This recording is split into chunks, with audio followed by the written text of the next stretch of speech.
பயம். இந்த பயம் எப்போது வருகிறது? புதிதாக ஒரு செயலை செய்ய முற்படும் போது வருகிறது. அது மட்டுமின்றி அந்த பயமே அந்த செயலை செய்ய விடாமல் தடுத்துவிடும். அந்த பயத்தை ஒழிப்பதற்கான ஒரு ஜென் தத்துவ ஞானி கதை வாங்க கதைக்குள் போகலாம். அந்த ஆசிரமம் ஊரிலிருந்து கொஞ்சம் ஒதுக்குப்புறமாக வனத்தை ஒட்டி அமைந்திருந்தது. மக்கள் வசிக்கும் இடத்திலிருந்து நெடுந்தொலைவில் இருந்த அந்த ஆசிரமத்தில் ஒரே ஒரு குரு மட்டுமே தங்கியிருந்தார். அடர்ந்த காட்டு பகுதி அது என்றாலும் அந்த குருவை காண பகல் நேரத்தில் ஏராளமான மக்கள் வந்து செல்வதை வழக்கமாக கொண்டிருந்தனர். அவரும் தன்னை காண வரும் மக்களிடம் நல்லபடியாக உரையாடி உபசரித்து அவர்களுக்கு தேவையான அறிவுரைகளை வழங்கி அனுப்பி வைப்பார். ஒரு நாள் குருவை காண்பதற்காக அவரது பழைய சீடன் ஒருவன் வந்திருந்தான்.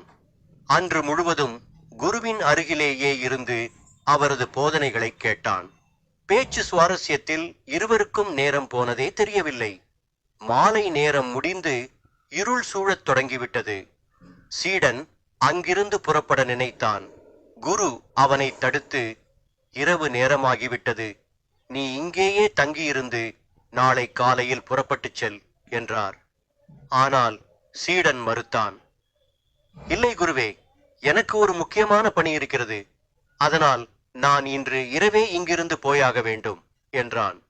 அதற்கு மேல் அவனை தடுத்து நிறுத்த விரும்பாத குரு, நல்லது, பத்திரமாக போய் வா என்று விடை கொடுத்தார். மடத்தின் வாசல் வரை வந்த சீடன் தயங்கியபடி நின்றான். வெளியே இருள் கவ்வி கிடந்தது. மடத்தின் வெளிச்சத்தை தவிர வேறு எங்கும் ஒரு துளி ஒளி இல்லை. ஆனால் அவனுக்கிருந்த பணி அவனை அங்கேயே தங்கிவிடவும் அனுமதிக்கவில்லை. சீடன் தடுமாறுவதை கவனித்த குரு உள்ளே போய் ஒரு விளக்கை ஏற்றி எடுத்து வந்தார். அதை சீடனின் கையில் கொடுத்து, புறப்படு என்றார். தன்னுடைய மனநிலையை சரியாக கணித்துவிட்ட குருவை கண்டு பெருமிதம் கொண்ட சீடன் அவருக்கு நன்றியை தெரிவித்துவிட்டு அவரிடமிருந்து விடை பெற்றான். ஆனால் அவன் கொஞ்ச தூரம் போனதுமே, நில் என்றார் குரு. சீடன் நின்றதும் அவனருகே விரைந்து சென்ற குரு அவன் கையில் இருந்த விளக்கின் தீபத்தை வாயால் ஊதி அணைத்தார்.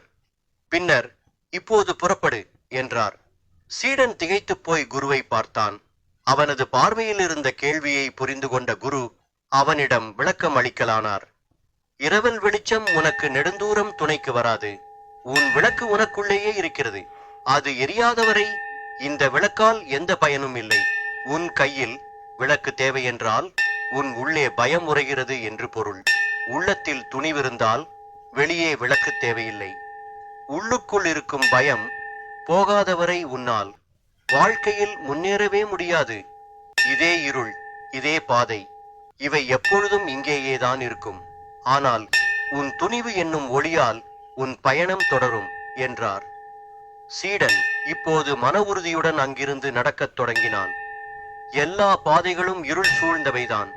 முன்னேறும் துணிவுடையவன் எந்த விளக்கையும் எதிர்பார்ப்பதில்லை. விளக்குடன் முன்னேறியவர்களை விட விளக்கின்றி முன்னேறியவர்கள்தான் அதிக அனுபவத்தை பெற்றிருப்பார்கள்.